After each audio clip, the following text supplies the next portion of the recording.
Hello guys, welcome back to the channel, and this today's video I'll be showing you how you can block promotional calls on your Android phone. Alright guys, let's get into it. First of all, go to your phone application on your Android phone, and then you can select the recent option right here, and then you can select the phone number which give you promotional call. And then just for an example, I'm going to select this one. Tap on the phone number, and then you can simply tap on this button, and you can click on this three dots button or the more option, then click on the block contact or block phone number.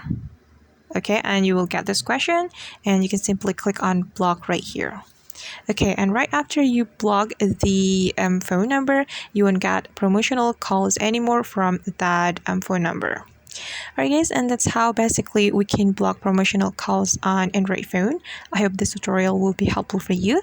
Thank you so much for watching, and if you find this tutorial is useful, don't forget to hit the like button, leave your comments, and also subscribe to this channel. See you on the next video.